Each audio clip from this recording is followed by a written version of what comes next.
इस्लामी कहानी पेश की जा रही है जो नबी करीम हजरत मोहम्मद के दौर मुबारक से मुताल्लिक है। इस कहानी में ईमान, कुर्बानी और रसूल अल्लाह से मोहब्बत का गहरा रंग नुमाया है। उन्वान, एक गुलाम का ख्वाब। हिस्सा अव्वल।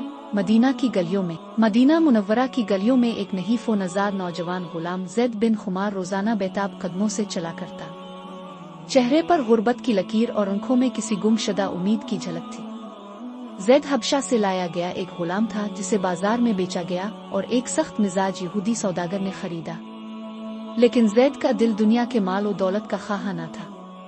वो एक नूरानी हस्ती के बारे में सुन चुका था जिनके चेहरे की जियारत को लोग जन्नत की खुशबू समझते। ज़ैद अक्सर रातों को आसमान की तरफ देखकर दुआ करता, ए मेरे रब, अगर वाकई मोहम्मद तेरे नबी हैं तो मुझे उनकी जियारत अता फरमा और मुझे उनके कदमों में गुलामी नसीब कर। हिस्सा दुवम। पहली मुलाकात। एक दिन ज़ैद को सौदागर ने शहर के बाहर एक काफिले से सामान लाने भेजा।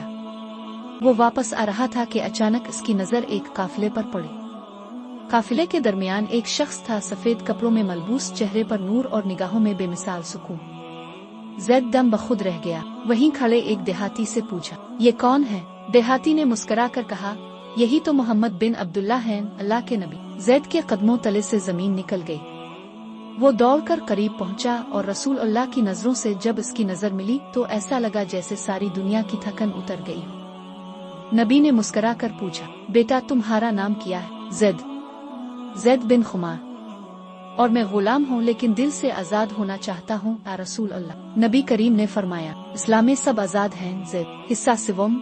गुलामी से आजादी। ज़ैद नबी करीम की खिदमत का तलबगार था, लेकिन वो एक गुलाम था और सौदागर इसे आसानी से छोड़ने वाला न था। ज़ैद ने कई दिन रोजे रखे, दुआएं की और आखिर एक दिन रसूल अल्लाह के पास आया। आ रसूल अल्लाह, अगर मैं खुद को आजाद करवा लूं तो क्या मुझे आपकी खिदमत का मौका मिलेगा? नबी ने फरमाया, जिसने अपने दिल को अल्लाह के लिए आजाद कर लिया वो मेरे सबसे करीब है। ज़ैद ने घर जाकर अपने मालिक से आजादी की कीमत पूछी। सौदागर ने कहा, 100 दीनार ला दे तो जा। ज़ैद के पास कुछ न था लेकिन इसने दिन रात मेहनत शुरू की। कुछ सहाबा ने इसकी मदद की और आखिरकार वो दिन आया जब ज़ैद नबी करीम की खिदमत में एक आजाद इंसान के तौर पर हाजिर हुआ। नबी ने इसके कंधे पर हाथ रखा और फरमाया, ज़ैद अब तो मेरा बेटा है। हिस्सा चहारुम। दान अहद की रोशनी। वक्त गुजरता गया। ज़ैद अब मुसलमानों में एक बाकिरदार नेक नौजवान के तौर पर जाना जाने लगा। जब गज़वा अल-फाहिद का वक्त आया, ज़ैद ने भी दान जंग में शिरकत की। इसकी आंखों में नबी के लिए मोहब्बत का जज्बा था और दिल में शहादत की ख्वाहिश। लड़ाई के दौरान जब दुश्मनों ने नबी करीम पर हमला किया तो ज़ैद उन अव्वलीन अफराद में था जो नबी के गिर्द हिसार बनाकर खड़े हो गए। एक तीर आकर ज़ैद के सीने में पैवस्त हो गया मगर उसके लबों पर मुस्कुराहट थी। आ रसूल अल्लाह, मेरी जान आप पर कुर्बान। ज़ैद शहीद हो गया मगर उसकी शहादत ने कई दिलों को झंझोड़ा। नबी करीम ने ज़ैद की लाश को देखा तो आंखों से आंसू जारी हो गए। ज़ैद मेरे बेटे की तरह था और आज वो जन्नत में मेरे साथ हो। हिस्सा पंजुम।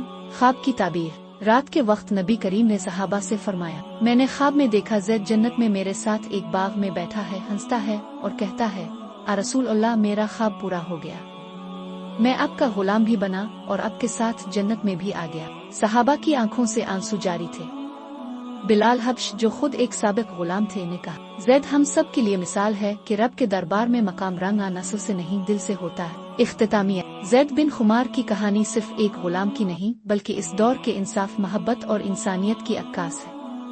रसूल अल्लाह ने जो रोशनी मदीना की गलियों में जलाई, इसकी किरणें आज भी हमारे दिलों को मुनव्वर करती है।